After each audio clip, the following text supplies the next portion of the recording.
So I've been hearing some people having trouble getting to orbit, so here is a quick tutorial thing. Launch. Heading up quite happily now. This is a moon probe. We're hopefully going to take it all the way to the moon in the next couple of videos. This main engine block we've got at the bottom there is fairly tried and tested one. I've used it to launch moon probes before. It works quite nicely. Got a few fins for control in the air. Got quite a lot of engines. Usually the most important part of a rocket, I think you'll agree. Some solid boosters. Yeah, there's not very much to say. It's not pretty, but it gets the job done. Anyway, the first 10 kilometers of flight are fairly easy. Just turn the SAS on and go up. Lose solid fuel around 6, 7, 8k.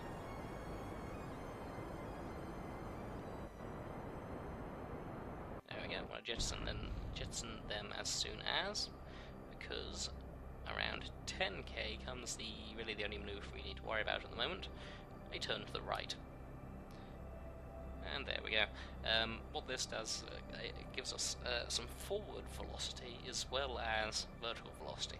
So basically, once we get up to 90 kilometers, we aren't just heading vertically upwards and need to turn sideways. We now essentially have some forward momentum as we go up. And because it's a rocket, we don't have to worry about plunging straight down, for example. It's still fairly stable while ascending. So you can see the WAPS is increasing nicely. Just past 25k. Here's the hyper blimp. We'll dump the main engines around 30. There we go. And we'll give a quick squirt on this drive, the main stage. I want to get up to around 90-ish. I just like going to 90-ish. It's a number that seems to work. It's not very high orbit, but the atmosphere ends around 60, so better safe than sorry.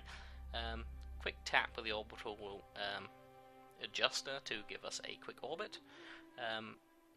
We're not going to go into detail in this one about that. I'll talk about in the next video show. We'll have the orbital manoeuvring.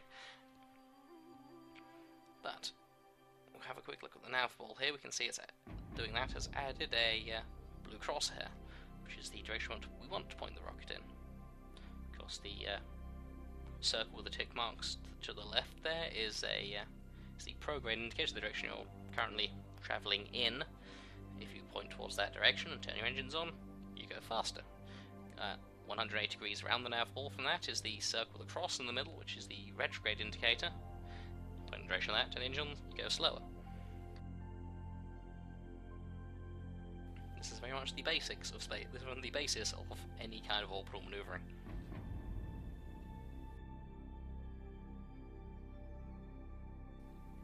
So now we're just in orbit, waiting for the we're waiting for word from on high to turn the engines on.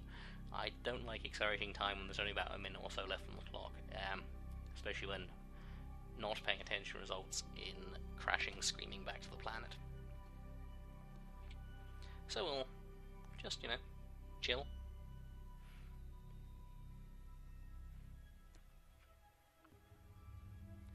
There we go. There's plenty of things currently in orbit. We've got a little bit of inclination.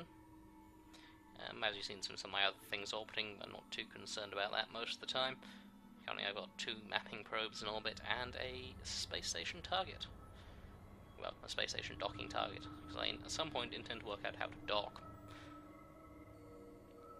I haven't actually done it. I don't tend to use the mechanical jeb, the mech jeb, or anything. I literally just fly, making stuff up as I go.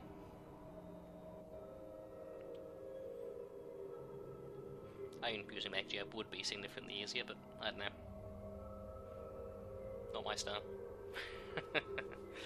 Anyway, what I have to do is keep this burn. It's about 1300 meters per second of delta V, change in velocity, whatever you'd like to call it. But that will bring us there we go. Our orbit has periapsis is rapidly coming close to where we are. There we go. So we now have an orbit and have accidentally pressed escape. Right, we're now cruising in an orbit. In the next video, hopefully, we'll be going to the moon. Though, given the number of crashes KSP has had when I'm trying to record it today, yeah, we'll see how it goes. Let's unfurl the sensor dish. Trying to make it look a bit fancy as we go. And we'll point it at the moon next time. Till then, it's going to orbit quite happily as in a fully stable